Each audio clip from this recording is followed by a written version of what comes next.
Thank you very much. You're welcome. Thank you. God bless you. Bye-bye.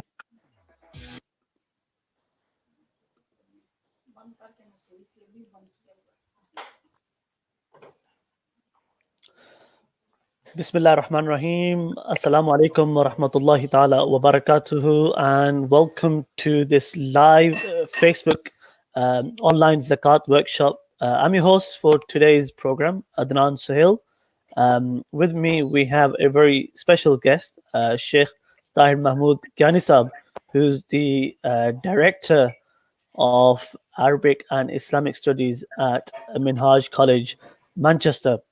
So thank you so much to Sheikh Tahir Mahmood Ghanisab for joining us. Assalamu alaikum wa rahmatullahi ta'ala wa barakatuh.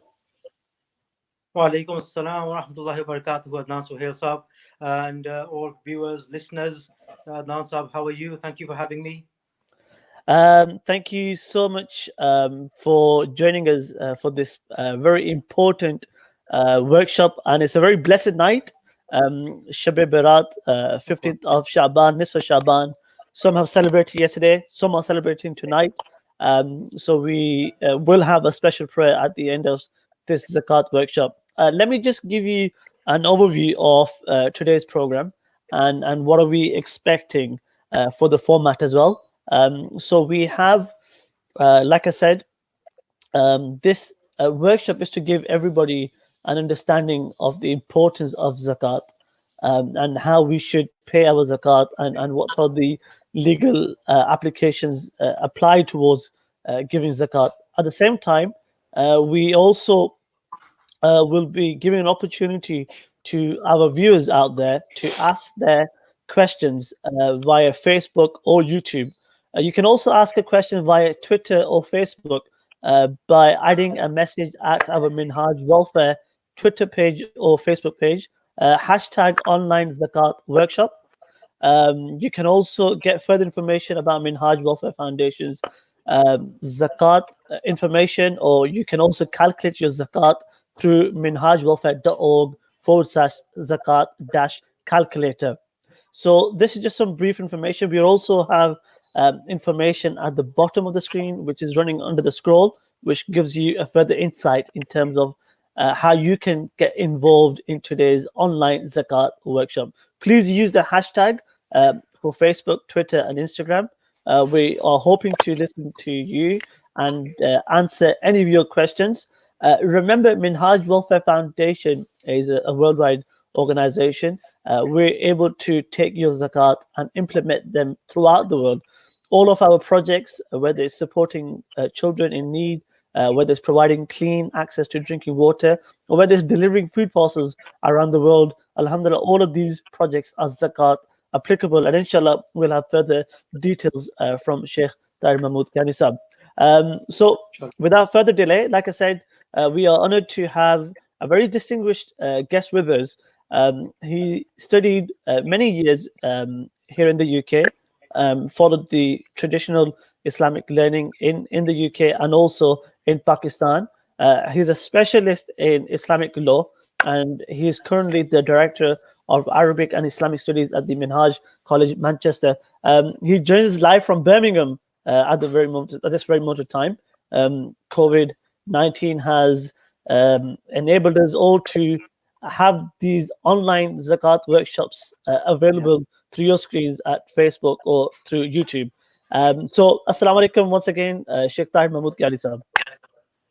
Wa alaikum assalam wa rahmatullahi wa barakatuh. I'd like to first and foremost just quickly mention regarding why we are here.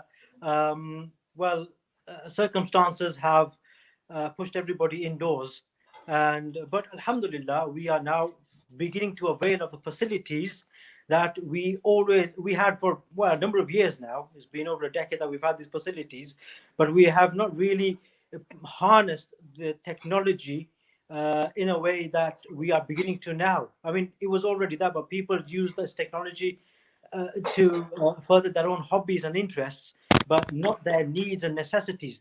Now we understand that when the masjids are closed, how do we access the information that we used to get from Jummah prayers from the imams? How do we do that? Well, we have the YouTube live and Facebook live and other means as well. So likewise, we have this particular platform that we can learn from one another. I'm not a teacher, I'm a student. I always regard myself as a student. But we can learn from one another, especially like today's workshop regarding zakat and how to work out zakat, which is obviously it's one of the fundamentals of Islam, one of the four pillars of Islam. It's essential. In the Quran, it mentioned 82 times, and most of the times it's mentioned with prayer, with salah. So if salah is so important in our lives, zakat is just as important. It just goes to, just imagine the scale of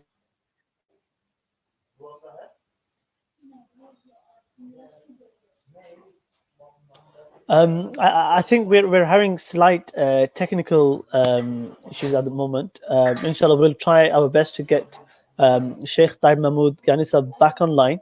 Inshallah, obviously, there are a lot of aspects that we try our best to improve, and I think Sheikh has come back again. yeah, I'm here. The technology did not allow us to join up. But anyway, yeah, just mentioning, I was looking at the zakat calculator. Subhanallah, you know, that zakat, subhanallah, it's made things so easy. I was sort of like prepared. I'm going to have to explain how to work out zakat on this and zakat on that. But the zakat calculator has made things shortcut for me, especially. I'm pretty happy. If anybody asks me a question, I'm just going to refer them to the zakat calculator. Go there. You'll, most of your working out is already done. The nisab of the gold and silver is already done there as well. All your assets and everything. All you need to do is just put them in there, and it'll work it out for you, inshallah. Yeah, so as the Sheikh said, that Minhaj Welfare Foundation wants to give you an easy breakdown in terms of how you can calculate your zakat and how you can pay your zakat. A lot of people have a number of questions. So what we've done today, Sheikh, is we've outlined some key questions that many people might have. But before that, can I ask you for 3 to 5 minutes now, just to give a brief introduction about the importance of zakat before we move ahead with some of the questions. And at the same time, can I just let all of our viewers know that you are more than welcome to ask your questions on Twitter and on Facebook and on YouTube. At the same time, if you want to ask your questions on Twitter or Facebook, you can ask a question using the hashtag online zakat workshop. And if you want to ask us a question on the comment section, you're more than welcome. And inshallah, we will ask your questions to Sheikh Taib Mahmood Ghanisab. So, Sheikh, just give us a brief intro about zakat and its importance. Okay, Bismillahir Rahmanir Rahim. Rasulullah Sallallahu Alaihi Wasallam, he came to guide us, not as individuals, but as a community. And the whole of mankind, all humans are one community. So to guide each and every single one of us and help each and every single one of us. And he mentioned that Islam is based upon 5 pillars. And he said, Bunyal Islam wala khams. Islam is based upon 5 pillars or 5 principles. And one of those principles is zakat. One of those principles is zakat. So if you remove any one of these pillars from any building, if a building is held up by 5 pillars, you remove one pillar, that building is going to become so weak that it is more or less it's collapsed. Okay, because 4 pillars are needed a minimum anyhow to keep a building erect. But if you remove one, any of them, it's going to weaken the building. So more or less it's collapsed. So if you want to collapse your Islam, then you stop paying zakat. That's it. You've destroyed your own Islam. You stop praying, you've destroyed your own Islam. But we don't do that. What we do, we learn what we must do to keep our Islam strong. And zakat is one of those pillars. The word zakat, it actually means to purify, and it also means to increase. It also means to increase. So when it says purified, like it says in the Quran, قَدْ أَفْلَحَ مَنْ زَكَّاهَا, regarding the nafs, that the person who has purified his nafs, he is the one who has succeeded. He's the one who has succeeded. So those who know a little bit of Arabic grammar will know that there are a number of masdars, okay, the infinite nouns of certain abwab. And one of those of this word that I mentioned, zakka, is tazkiyah, which is tazkiyatun nafs. And the second masdar of the same word is zakat. The same word, two masdars. One masdar is tazkiyah, that means cleaning yourself, and the other one is zakat, meaning to pay out and helping clean the society. So it means to purify. Second meaning is to increase. So how do people might think, when I pay zakat, how is it increasing? Well, Allah subhanahu wa ta'ala says that whenever you give something out, Allah not only replaces it but increases it a minimum of 10 times. It says in the Quran, ashri amthaliha, 10 times, and many hadith it says between 10 times to 700 times Allah is going to increase it for you. So you give one and Allah returns 700. So Allah is increasing for you. Secondly, it's not on an individual basis, because zakat we pay to others. It's a community thing. When we pay zakat to others, when we give it to those who are needy, it increases in them as well. So if there's one person who has nothing, for example, and 70 people give him 10 pounds each, or automatically say, let's say 10 people give him 10 pounds each, for example, automatically he's already got 100 pounds. So that's increased. And these people, it hasn't decreased in them that much, 2.5% of their surplus, not even entire earning, but just the surplus. But this particular poor individual has now become wealthy enough that rather than receiving zakat, he now pays zakat. So it increases not only on an individual basis, but on a community basis. And that community, it increases on a national basis. And then that community will increase on an international basis. And this is how the Islamic global community is benefiting the whole of mankind. So zakat is purifying yourself. It's also helping purify and increase the community as well. So zakat is essential. Essential. It is one of those fundamental aspects of Islam that without that, there is no Islam. One of the 5 fundamental pillars. You remove any one, you destroy the building. So it's one of those that Sayyidina Abu Bakr Siddiq radiallahu ta'ala anhu, he mentioned that I do not consider anybody or anything that is separate from salah or zakat. So if salah, somebody who prays, he has to pay zakat. If somebody pays zakat, he has to pray as well. So it's exactly the same, according to Sayyidina Abu Bakr Siddiq radiallahu ta'ala anhu. And like I mentioned in the Quran, salah and zakat are mentioned together so many times. So many times. Very rarely will you see zakat mentioned in the Quran without salah mentioned as well. So it's 82 times zakat is mentioned on itself anyway. You So mentioned that's the you mentioned the numerous mentions of the word zakat that comes in the Quran, and the number of time it comes with the word salah. So Yeah. according to your background, obviously you meet a lot of people, you train a lot of students, and you have interactions. Why is zakat not emphasized within our communities the way salat is? That's a very good and very important question. Primarily, the reason is because zakat is only paid once a year, and prayer is 5 times a day. So every time you're always thinking about prayer. That's why we continuously, in the morning, you wake up, first thing we do is pray. Then in the daytime, as the day gets going, is Zohar time, we pray. And then as we get into something else, Asr time, again we pray. And then Maghrib, and then the last thing we do before we go to bed, Isha, is pray. So prayer is always, in our minds. It's always at the back of the head. It's always going on.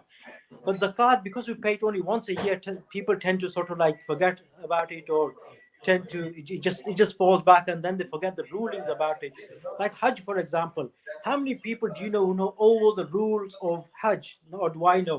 Not many, okay? But when they are about to go to Hajj, that is when they learn them, because that is when it becomes fard on them to learn. Likewise, when you pay zakat, it becomes fard on you to know at that point that now I'm about to pay zakat. What do I need to pay? How much do I need to pay? What do I need to pay it on? To whom may I pay it? Things like that. But the question you asked, why is it not emphasized as much? It's because it's only paid once a year. Thank you so much for that, Sheikh. And I'm sure there's a lot of people who are liking the Facebook page and really getting involved. So I would again request everybody who's watching or viewing this interactive session to ask your questions via the comment section, or you can ask your questions using the hashtag online zakat workshop via Twitter or Facebook. It gives you an opportunity to ask the Sheikh a question. So we have a question here from one of our viewers. So he's asking, what if you are living in a non-Islamic country and there are so many people asking about zakat? What can you exactly do in this moment of time? Okay, Bismillahir Rahman. If you're living in a, did you say non-Islamic country? Non-Islamic country, Okay. and there's so many people Okay, asking non-Islamic. about. There are so many people asking about zakat. Okay. You know, every TV channel, every charity is asking. Yeah, give us zakat. Give me zakat. Okay. What do you do Right. then? Okay. Yeah. First and foremost, okay, you need to identify the people that are trusted, okay, with regards to delivering your zakat in a genuine and in a correct, accurate manner. Okay, where most of your zakat is actually paid to the true recipients. Okay, you need to understand that. You need to study that first, because there are people. Unfortunately, there are people who have misused this particular area where zakat collectors are allowed to be paid zakat. There are some people who have misused this. Okay, so we ourselves, or on an individual basis, we need to learn which people are trustworthy. So we need to get that trust. Okay, so we need to understand that. If there's an organization that has been running for so many years, okay, that tends to be more trustworthy than those who have just started off last week, for example. An organization tends to be more trustworthy than an individual person, because you don't know, there's nothing regulating him. The organization is probably regulated by the charity commission, so there's a lot more transparency there. Likewise, there are people who don't have much experience. Okay, so they'll probably ask for zakat just to help one or two individuals in such a country, such a place. But these organizations, okay, they have been doing this for years, maybe even decades. So these people will be more trustworthy. These organizations, especially those that are regulated by charity commissions and other bodies as well, they will be more trustworthy than anybody else. So we need to study this on an individual basis. If we cannot study that on an individual basis, then we need to ask other people who already have experience that I need to pay my zakat, okay? Because zakat is not to be paid somebody just because somebody asks. That is not the criteria. The criteria is from us. We need to pay zakat. We need to find who are the genuine recipients, who are the real people who will actually distribute our zakat properly. So we need to actually study that. That's our responsibility. If we cannot find that, then we need to ask those people that we trust, our brothers, sisters, friends. Look, I need to pay my zakat. Okay, to whom do you pay your zakat? Are they trustworthy? Do they do everything properly, clearly? Is it all transparent? I'll pay there as well. So this is what we must do. Don't just go for anybody who's asking for it, because anybody can really ask for it, but you don't know where the transparency is, if there is any at all. So being accountable, make sure that it's all transparent to ensure that they're able to deliver your zakat accordingly. Thank you so much, Sheikh. We got a question from a Muhammad Hamad Ihsan, and he asked this question: if you are paying loans back, student loans or mortgages, then is zakat still mandatory upon you to pay? Bismillahir Rahmanir Rahim. No. If you are in debt, okay, if you have a loan to pay back and it is urgent, then you deduct that from your earnings, from basically all your assets, your zakatable assets. You deduct all your debts, your immediate debts, that is, okay. Once you've deducted them, if there is anything left over for you in your savings, which is above the zakat paying threshold, then you pay zakat on that. So Inshallah, you deduct your immediate debts. Yeah. Okay, perfect. Thank you so much for that. There's another question from Bilal Muhammad. What is the correct way to collect zakat as taught to us by the Prophet Muhammad sallallahu alaihi wasallam? This is a question from Bilal Muhammad. Okay, brother Bilal. Prophet Muhammad sallallahu alaihi wasallam, he himself, he used to appoint people to collect zakat.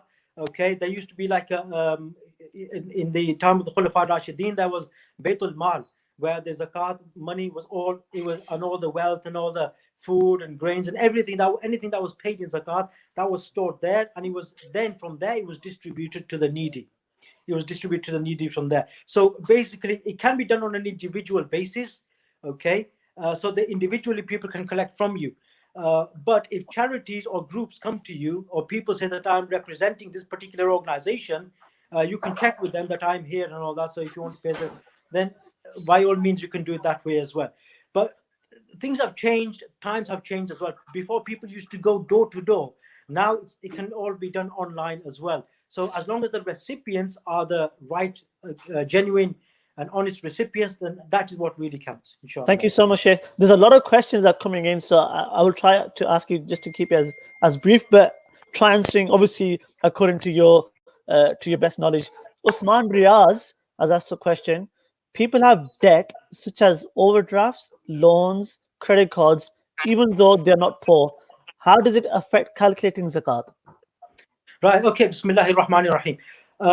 As far as debt is concerned, it's always the immediate debt that is calculated. So if you are paying zakat, say in Muharram, for example, because we calculate it according to the lunar calendar, in Muharram, which is about 4 months away, then you don't need to look into anything at the moment. But when you are going to be paying zakat in Muharram, like for example, now is like today you're going to pay zakat. So today you look at all your debts and you look at when you need to pay them immediately. So your immediate repayments for any debt, for most of them, in fact, credit cards and all that, it's always on a monthly basis. So you deduct the monthly payment that you are going to make. For example, your mortgage, your debts, your loans, your credit cards, whatever it is, okay? Even your bills, you deduct that one monthly amount from there. Whatever is left over in your savings, if it is above the nisab, it's above the zakat threshold, you work out zakat on that then, inshallah. Thank you. There's a question from Muz Rafiq. He asked this question: do you pay zakat on business profits, what you declare on your tax return? Obviously, on your tax return, you always lower the profit. Lol. A bit of humor there in the question. Well, I'm sure that is not true. You don't show lower than the profit. You show the accurate amount. Okay. So whatever you have earned, okay, whatever you have earned, that is what you pay zakat. Whatever your profit is, you pay zakat on that. Okay, not what you've shown to so and so or so and so. It has to be accurate. Otherwise, your zakat, you'll be falling short on that and will be sinful on that. So it has to be accurate, regardless of what you've shown as official figures. A question from Ambreen Shabir. She asked this question: what's the threshold for zakat? Does it vary from person to person, and how would you determine it? Okay, Bismillah ar-Rahman ar-Rahim. Sister Ambreen, the threshold for zakat does not change from person to person. It actually changes regarding the amount of wealth you have. So it is based on gold and silver and cash, because gold and silver was used as cash back in the days. Now cash is cash. So even gold and silver has the same value as it was before, but we put that into the same calculator, like jewelry and other ornaments you might have. So if you go onto the zakat calculator, like the brother Adnan will tell you after I've spoken, he knows the right URL for that. Okay, that will tell you exactly. You can put in all the figures that you have, and it'll tell you whether you need to pay zakat on that or not. The threshold for silver is different, and for gold is different. Nowadays, you're paying cash. It's best to pay according to the value of silver, because that is more beneficial for the poor and needy, and this is better for you as well to pay out zakat, inshallah. So I hope I've answered the question, Brother Suhail. Brother Adnan, can you tell them the URL, please? And remember, for our viewers, if you're not understood the answer, if there's any further questions or clarification, be more than welcome to ask the question again. We're here to answer your question. So the zakat calculator is on Minhaj Welfare Foundation's website, www.minhajwelfare.org/zakat, ZAKT -calculator. That's the website for you to calculate your zakat. We have a question from Can I just, Brother Adnan? Yeah, just one thing, Brother Ambreen, the question you asked basically. Sister Ambreen. Yeah. Sorry? Sister Ambreen. Sorry. My apologies. Okay. Sister Ambreen, regarding the threshold, on gold is different, on silver is different. Okay. So silver is basically if you have 612.36 grams of silver, or the value of that in cash. So that works out roughly about £255 something. So if you have £255 or so in your bank account, and a whole year has passed and it's not gone lower than that amount, then you need to pay zakat. Okay, and the zakat that is paid on the whatever amount you have had the minimum amount throughout the year. 2.5% of that it was going to be taken out and paid as zakat. Brilliant. Okay, but the zakat calculator will be able to help you out. And again, System Re. So we have the information on the screen as well, the website, and also the information that's being shared on the scroll at the bottom of the screen. A Maya Minhaj has asked this question: is it necessary to tell someone you want to give zakat that this money is zakat money? Bismillah ar-Rahman ar-Rahim. I believe it's Sister Minhaj, Sister Maya. But anyway, okay, Bismillah ar-Rahman ar-Rahim. No, you do not need to tell anybody that you are paying them zakat money. You can just give it as it is. You can pay it in just cash lump sum, or just transfer it into their account, inshallah. Okay, so there's a question which I think talks about the recipients of zakat and who is the most deserved when it comes to distributing zakat or giving zakat to. Right. Okay. Bismillah ar-Rahman ar-Rahim. Brother Shahid, generally the recipients of zakat are 8. Among them, obviously poor, needy, and all that. So the question you asked is who deserve the most around you? Well, it is your family members. So if there's any member of your family who is poor, this does not include your children or grandchildren. This does not include your parents or grandparents, because your children, grandchildren, okay, you are directly responsible for them. So you have to pay for them and look after them anyway. So you do not pay them zakat. So you do not pay zakat for your parents or grandparents because you need to look after them. Okay. Likewise, a wife cannot give to her husband or a husband to a wife. Other than that, you give to all your the relatives around you. Okay. If there's anybody poor and needy within your relatives, you give to them. If none around you, then those people in your vicinity, in your area, okay, who live in your area, if you know somebody who is poor, pay to them. Okay, give to them the zakat. So those are the next most deserving among these 8 categories. And then after that, you can go further ahead. So anybody who might need zakat in different parts of the world, inshallah. Thank you so much. So we have a question from Rajat Talat. We are having some construction work done to our local mosque. Can I pay my zakat towards its work? Okay, Bismillah ar-Rahman ar-Rahim. Brother Raja Talat Sahib, a masjid is a responsibility of the Muslim community. It does not receive zakat. So zakat cannot be paid to a masjid. So zakat or sadaqah or any form of that cannot be paid to a masjid at all, because the masjid is the responsibility of the community and they have to collectively contribute to its construction and maintenance and looking after. Okay, that's quite clear there. Thank you so much, Sheikh. Another question from Bilal Muhammad. He's asking, Sheikh, thank you so much for answering the questions. So his question is, can zakat be given to non-Muslims? Okay, Bismillahir Rahmanir Rahim. The strongest opinion is that no, it's not given to non-Muslims. That's the strongest opinion. However, some scholars have said that if there are poor people living around you, okay, and you know that if they were Muslim, they would you pay them zakat, but they are not Muslim, then yes, you can. Then yes, you can pay that zakat. Among the 8 categories to whom you pay zakat, one of them is وَالْمُؤَلَّفَةِ قُلُوبُهُم, that those people you pay zakat to, that they would think better of Muslims, are thinking, hang on a minute, Muslims are pretty good people, they help me out, nobody else helped me financially. So yes, in that sense, yes, we are allowed to pay zakat to non-Muslims. So there is that opinion even nowadays, though in the time of Sayyidina Umar radiallahu ta'ala anhu, it stopped, but it keeps changing. Sometimes there's a need, sometimes there isn't a need. So if there are non-Muslims around you who deserve zakat, I think now are the days where we should be able to look after each and every single. This is an ongoing theological debate about the recipients of zakat. But again, you're more than welcome to do this further research on this as well. There's a question from a Mr. Ashfaq. So he just wanted some clarification. He's saying, can I clarify with the Sheikh, did you say to calculate zakat, you work on your savings and deduct from what you owe this month and not the debt for the 12 months? Right. Okay. Bismillah ar-Rahman rahim. When it comes to debts, okay, we have to understand what is the immediate debt that has to be paid, and what is the debt that is a long-term debt. Okay.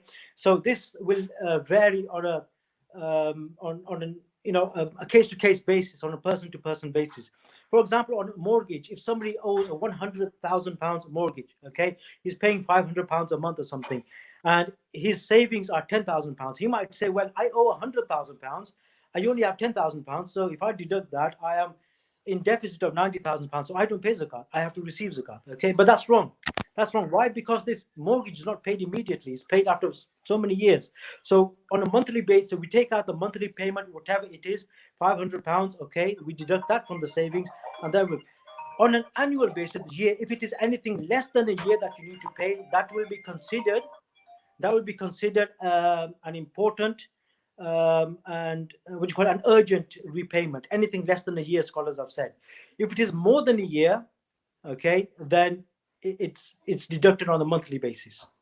I For wanted example, to. yeah, go on. Yeah, go. Sorry, you can Yeah, carry on. yeah. Sorry. So someone might have taken out a loan which is for 2 years. So that 2-year payment is on a monthly basis. So he's only going to deduct 1 month on that month when he pays a card. But if he has less than a year left on that, okay, then he can deduct the entire amount left on that year from his savings, and then pay on what remains. Oh, brilliant! Thank you so much for that. So, like I said, we're getting a lot of questions coming in. Brother Muzrafiq has asked another question. When is it the most rewarding time to give zakat? Um, Okay, Bismillah ar-Rahman ar-Rahim, brother Rafiq. There is no such thing as a rewarding time to pay zakat. People have this misunderstanding that if I pay in Ramadan, I get more reward. But no, that is actually for sadaqah, for other charitable acts, for other, sadaqah, voluntary sadaqah, okay, not zakat. Zakat, you see, if everybody pays in Ramadan, you know why a lot of people pay in Ramadan is because they remember the date. Oh, I paid on 15th of Ramadan last year, so tomorrow is 15th of Ramadan, so I'm going to pay zakat tomorrow. They remember it because it's a lunar cycle, isn't it? But if they paid on the 2nd of Rabi al-Thani, for example, there's very few people who will remember when Rabi al-Thani is going to come around again. Okay, maybe the date will pass, maybe they'll pay early. So that is why a lot of people, they pay in the month of Ramadan. I understand what Brother Muzrafiq is maybe trying to say, that a lot of people pay in the month of Ramadan, but no. Just think about it. Do the poor and needy only appear in the month of Ramadan and suddenly disappear after that? No. What some people do is they will calculate their zakat whenever this is calculated, and throughout the year they will pay it in installments, and that is permissible as well. They will pay it in installments on a monthly basis. That this month, on the 1st of this month, I will pay this much. On the 2nd of this month, and the 3rd of they will distribute it throughout the year, so that they are contributing to the recipients every single month of the year. Okay, so people need to understand that it's not, that in the month of Ramadan we pay zakat and we're going to get more reward. No, that is actually for other voluntary charities that we give, inshallah. So there's no particular time to pay zakat, inshallah. okay, so this one question has just come. Thank you so much, Sheikh, and thank you so much to everybody who's asking these questions. Yeah, We really appreciate all your questions coming in, and we're trying our best to answer as many questions as possible. You can ask your questions via the comment sections on Facebook or YouTube. Zahid Rahman has asked a question: what does nisab mean, and what is the amount of nisab? Okay, Bismillah ar-Rahman ar-Rahim, brother Zahid Rahman. Nisab actually means the threshold, the limit. Like when people pay tax, okay? If they earn below this amount, then they pay no tax. If they earn more than that, they pay so much tax, okay? So nisab is that particular threshold. So if you have so much earnings and it has not gone below that, which is in silver, it is going to be 612.36 grams, or that amount of cash that you have. If it does not go below that throughout the year, then that means you have not used that much. You did not need that amount, which you have not used. So you pay zakat on that. So that is your threshold. That is the nisab. Okay, so that is the nisab. So nisab on gold and silver is different. But when it comes to paying in cash, we work out according to silver, because gold and silver was the money that was used a long time ago. So now it's cash, paper money, digital currency, just did numbers on a computer screen. Okay, so we work out on that. All the money that's in your pocket and at home, all of that is going to be calculated. So the threshold, the nisab, sorry, is the threshold, inshallah. I was just going to ask this question because, we talk about zakat, but we can't not talk about zakat in this current moment of time and not talk about COVID-19. Mr. Shwak is asking this question that during this period of COVID-19, and especially here in the UK, many people are losing their jobs and are struggling. Are they still eligible for zakat? Now we talked about the eligibility of the person paying the zakat. Bismillah ar-Rahman ar-Rahim. Brother Ishwat, that is a very appropriate, a very important question, especially nowadays. Yes, it is. Yes, they will be eligible to zakat, provided that they are those who fall among the receipt. I mean, if they have some money, some savings that they can use, even though they've lost a job or there's no other income coming in, as long as they have enough money to keep going, then they will not be recipients of zakat. Okay, but once they fall below that threshold, in other words, they have less than 612.36 grams of silver or the cash amount equivalent less than that, then they are recipients of zakat. Then we can pay zakat to them as well. In this country, COVID-19, all the losing jobs, everything will be taken into account. So again, clarification, because of Yeah. the current situation, economical struggle and a financial crisis, during this time, they've lost their jobs. So one, you're still saying that they would still have to give zakat based upon the savings and their Yeah. income and their family, the situation. I just want Yeah. to clarify one thing, and this generally happens. People generally tend to think that if there's no income or there's no finances, they lost a job automatically means that zakat stops there and then. Could you just clarify this point in terms of how zakat is built over a year, basically, rather than just a Yeah. one-off thing? Well, I mean, if somebody has no job, for example, but they have enough savings that it is above the threshold of receiving zakat. So, you see, when we talk about the threshold, it's the silver that we calculate. If you have less than that, then you receive zakat. If you have more than that, then you pay zakat. Okay. So, as long as somebody has enough savings, which is above that threshold, they cannot receive zakat. Okay, it's only when that amount goes below that, below the threshold, that is when they will be eligible to receive zakat. So this goes is throughout the year. Let me just mention very quickly, okay, very quickly. Throughout the year, the amount of your wealth, of your whatever you have, it fluctuates. It goes up and down. Sometimes you earn a lot. Sometimes your expenses, big expenses coming and things like that. So these things, they go up and down all the time. Okay, but at any point, if your amount of your total assets, okay, what's in your pocket, what's in your bank, what's in your home, if it fell below the threshold at any point, okay, then you will not be paying zakat until you come back to that year where it came back up again. Okay, so for a whole year to pass.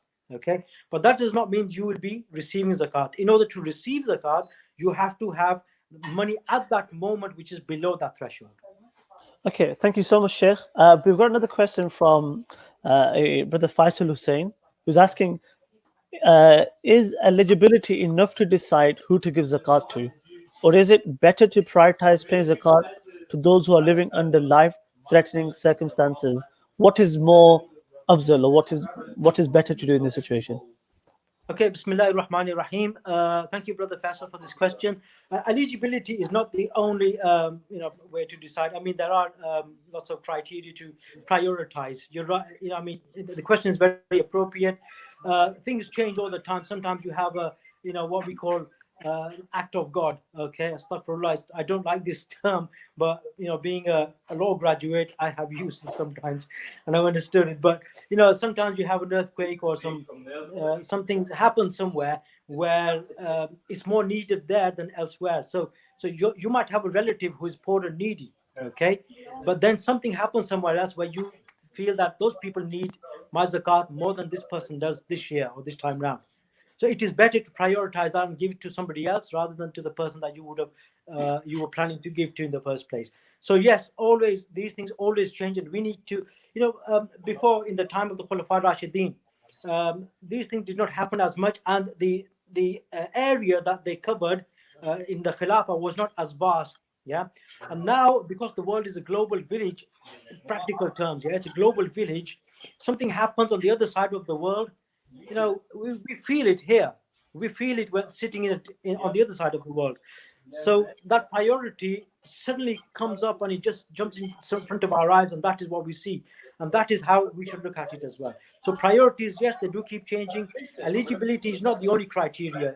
So priorities, although those 8 categories are mentioned in the Quran, but they can jump, they can leapfrog one another as the time comes, inshallah. Okay, we have one more question, Sheikh. What is the difference between fitra, zakat, and sadaqah? I understand zakat is a fourth pillar of Islam.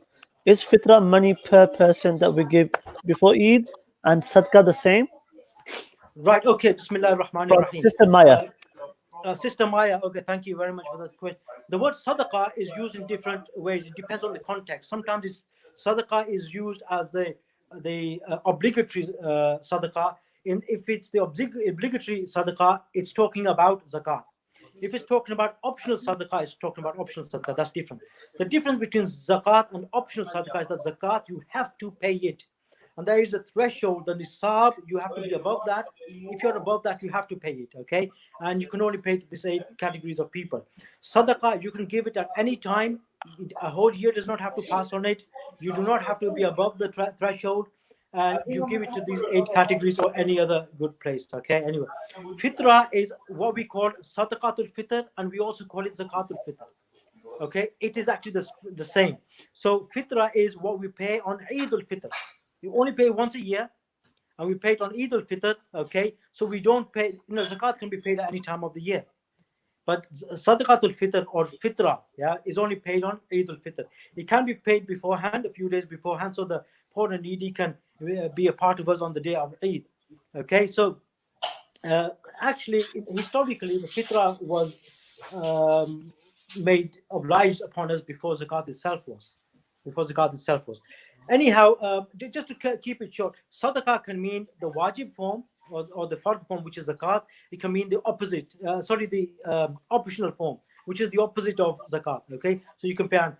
Fitra is only paid on Eid al-Fitr, okay, on behalf per head, inshallah. So just to clarify, fitra was basically ordained before zakat. Is that what you're saying? Chronologically speaking, yes. Okay. Chronologically speaking, yes, it was. It was made wajib beforehand, but in the same year, the zakat was made fard as well. Okay. So that's chronologically speaking. Okay. So how is go ahead. So there's another question from Muhammad Hamad Hassan, and he's asking, how do you calculate fitrana? Okay, Bismillahir Rahmanir Rahim. Fitrana is also actually calculated the same as zakat. So anybody who's paying zakat is the same person who is going to pay fitra as well. Okay, so the same, but the nisab on zakat has to be a whole year. Okay, so that you've got to be above the threshold for a whole year. So zakat is fard upon you. For fitra or fitrana or sadaqatul fitr or zakatul fitr, which is the same thing, you do not need to be above the threshold for the whole year. You only need to be above the threshold on that day, on the morning of Eid al-Fitr. Okay, so on the morning of Eid al-Fitr, if you have more than threshold, now you have to pay fitra, and you pay it on behalf of yourself and on behalf of all those people that you are responsible for in your family. I think this question is quite relevant, especially to those living from the subcontinent. Mr. Shafaq is asking this question. He gets asked the question a lot, especially for those who are doing committee. Committee is like how can I describe it? It's like it's like a mini bank, basically. Savings. Savings. It's savings, but you don't know when you're going to get it. Yeah. It's a savings, but you don't know when you're going to get it. But so they're asking, do you calculate on what's been already paid as opposed to the final amount, especially if the committee is over 2 years? Right. Okay. Ideally, the thing is, you've given this committee in. It's like you've given it away. Okay. but you don't know when it's going to come out for you. So whatever you've given away, that is going to be deducted. So you don't calculate your zakat on that.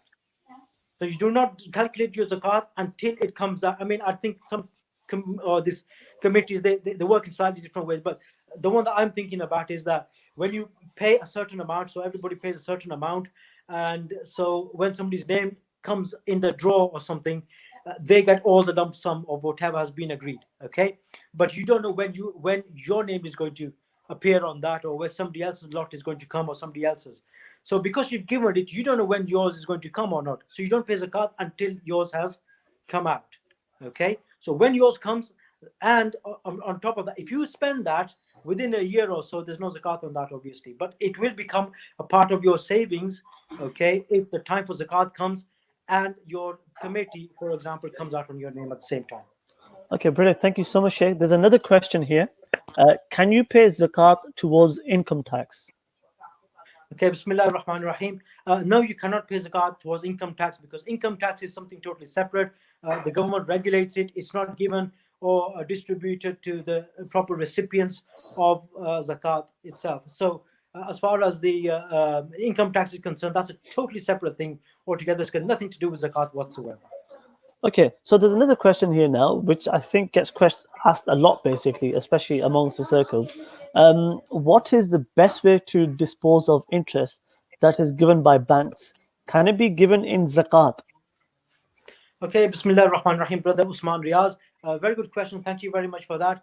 Interest is haram, and there is no zakat on haram. Haram given whatever, however. Okay, there is no reward for that whatsoever. So haram money, whether it's earned haram through unlawful means or whatever, or even if it is interest through banks, because you see this interest is not by choice, it's given, it's because it's by law. Regardless, okay, there is no zakat on that. It's not going to be done. So how do we actually pay that? You asked the question, can it be paid in zakat? No, it cannot. But how can you deal with that? Well, what you can do is you can take all that out and you can contribute it to social welfare. You know, where in a particular area they're helping to build the roads, for example, or they fix the area for the whole area. You know, they're fixing something like electricity poles or so. You can give it there. So something that is going to be of benefit to the whole community. You will not get reward for the money, but you will get reward for the intention, because you've actually done it to help people. Okay, you don't want to use it yourself. You don't want to just give it to the bank, but you take that money out. Its interest is haram upon you, haram upon others.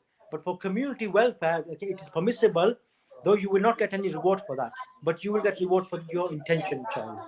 And obviously, like you stated, that's got nothing to do with zakat money. That is totally different matter as well.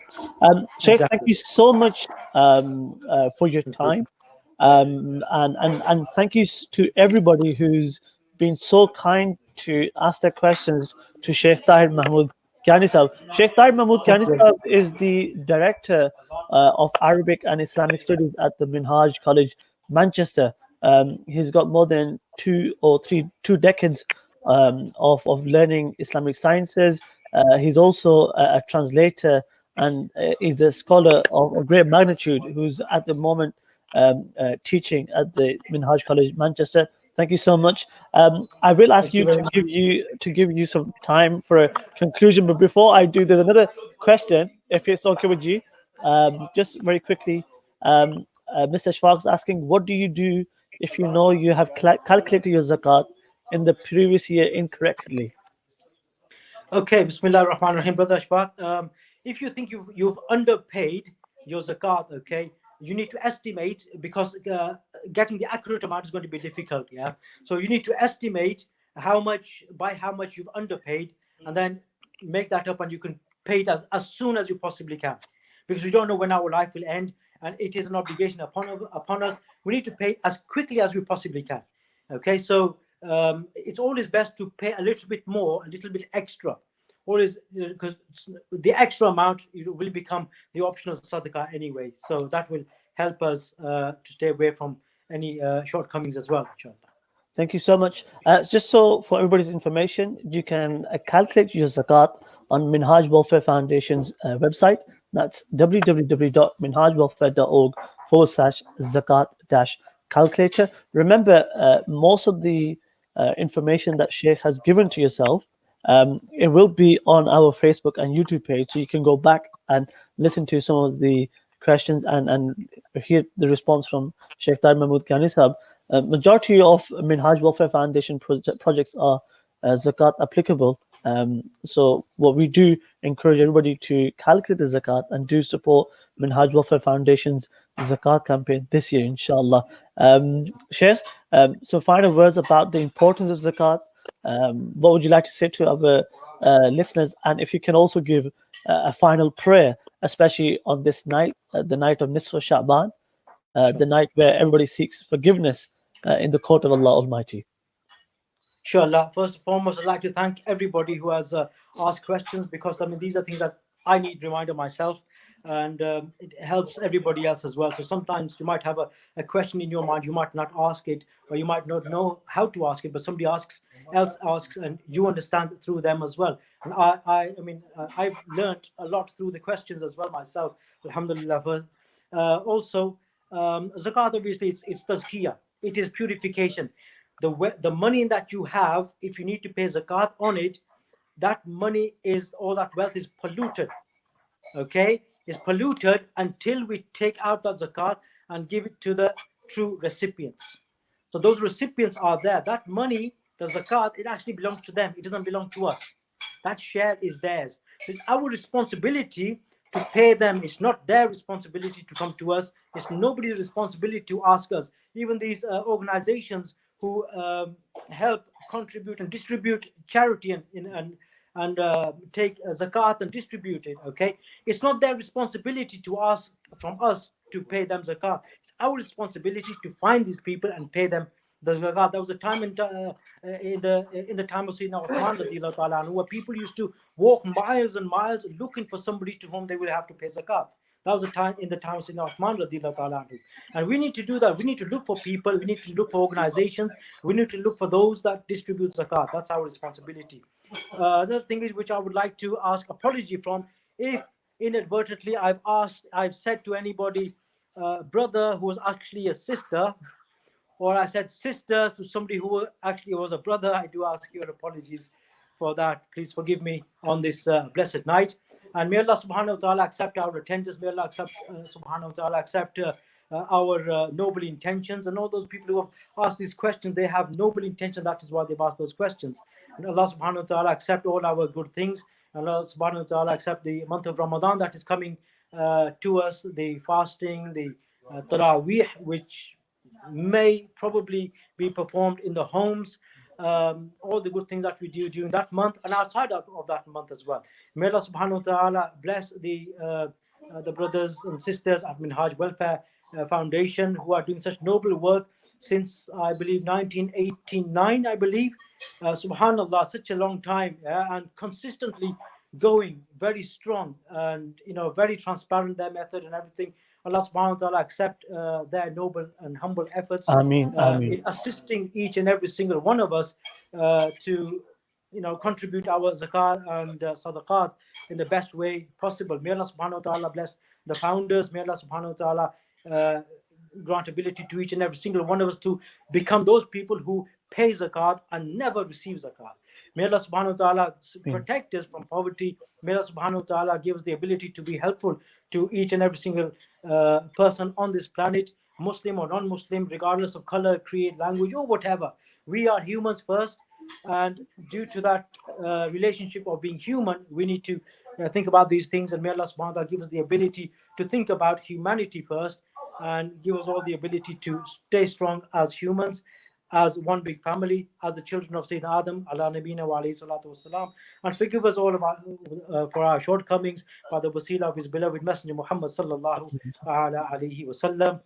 And assalamu alaikum rahmatullahi wa barakatuhu from me to Brother Adnan Suhail, to all the team who have arranged this wonderful conference or Q&A, and especially on all those people who have contributed, inshallah.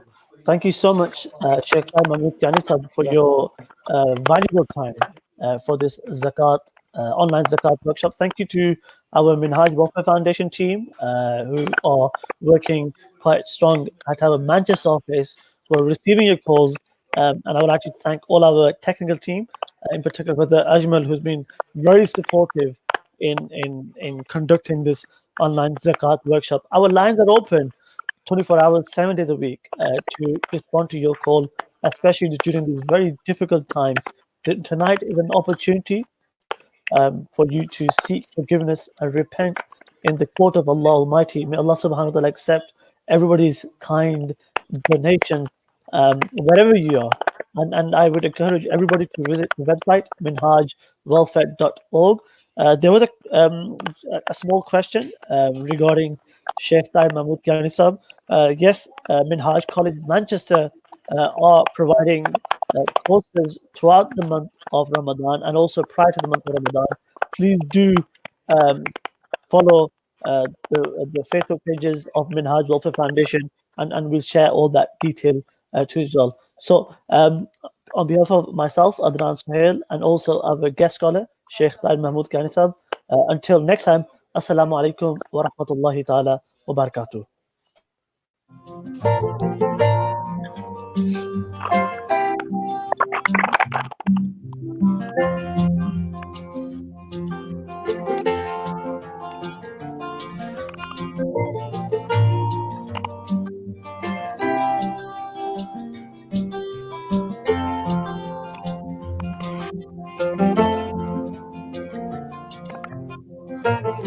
Donate your zakat with Minhaj Welfare Foundation today.